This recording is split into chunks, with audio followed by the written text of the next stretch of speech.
Seorang pemilik kedai kopi di Kota Tasikmalaya, Jawa Barat menghirup udara bebas usai menjalani hukuman kurungan selama 3 hari di lapas kelas 2B Tasikmalaya. Pemilik kedai kopi ini dipenjara karena melanggar aturan pemberlakuan pembatasan kegiatan masyarakat atau PPKM darurat.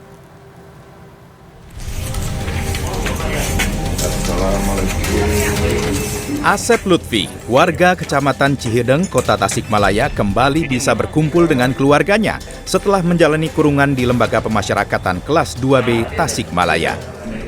Keluarnya Asep dari penjara pada Minggu siang disambut isak tangis keluarga. Kedua orang tua Asep, Devianti dan Agus Suparman, mengaku kaget melihat penampilan putranya berubah. Setelah 3 hari mendekam di penjara, Asep kini berkepala pelontos. Ya, ternyata di LP ya saya nggak apa-apa. Mungkin Bapak barusan udah menerangkannya ada sesuatu gitu gimana. Mungkin masalah tempat ini. Ya saya juga maklumilah nggak apa-apa.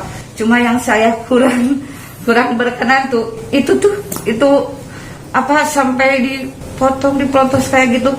Seolah-olah gimana ya kayak kriminal yang gimana. Asep diputus bersalah oleh hakim dan dijatuhi pidana penjara selama 3 hari setelah pada Senin malam 12 Juli 2021 kedapatan melayani pelanggan makan dan minum di tempat usahanya di masa PPKM darurat. Ia memilih hukuman penjara daripada sanksi denda 5 juta rupiah karena merasa jumlah itu terlalu besar. Kalau ada biaya sih Pak, saya mending bayar Pak, sekalian sambil jalan terus kan sempat berhenti tuh. Saya juga mending denda karena uangnya nggak ada, ya mau dibayar pakai apa Pak? Menurut Kepala Lapas kelas 2B Tasikmalaya, Davi Bartian, jajarannya memperlakukan Asep dengan baik. Awalnya Asep memang disatukan dengan tahanan pidana umum. Ya, memang di awal statement ya, saudara Asep ini memang kita akan tempatkan di dalam.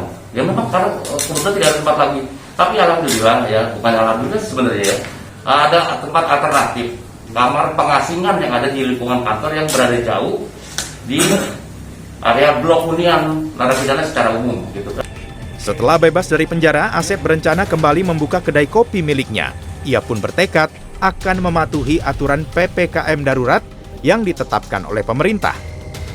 Ogi Fatuzaman, Tasikmalaya, Jawa Barat. Antrian panjang tampak di sejumlah lokasi pencairan bantuan sosial tunai di wilayah ibu kota. Di Johor Baru, Jakarta Pusat, petugas Satpol PP sempat kewalahan mengurai antrean lantaran banyaknya warga yang hendak mencairkan bantuan uang Rp600.000.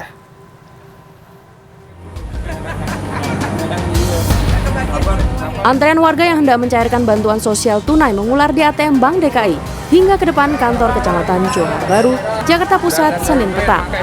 Petugas Satpol PP mengurai antrean sempat kewalahan lantaran banyaknya warga yang ingin mencairkan bantuan uang Rp600.000 tersebut untuk mencukupi kebutuhan hidup di tengah pandemi. Uang BST, bantuan bansos. Berapa total ini Bu? Rp600.000. Ibu udah berapa kali dapat bantuan bansos ini? Sejak pandemi pertama. Merasa terbantu nggak sih? Merasa terbantu dengan bantuan keadaan seperti ini, bisa mengurangi, bisa membantu kebutuhan sehari-hari.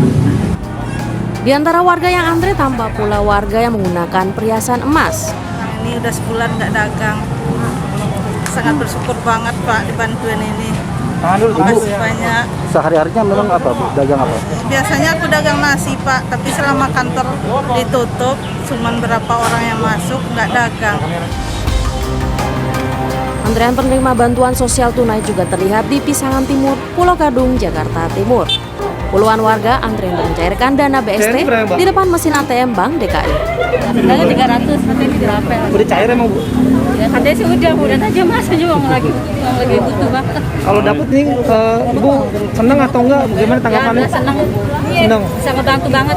Bantu ya. Ibu kerjanya apa di masa pandemi ini ada? Tadinya sih usaha cuma lagi begini ya macet. Dan dari bapaknya kan ojek doang. Antrean warga yang akan mencairkan dana BST di Kelurahan Pademangan Timur, Jakarta Utara bahkan tampak hingga malam hari. Untuk menjaga jarak, diberlakukan aturan buka tutup gerbang kelurahan.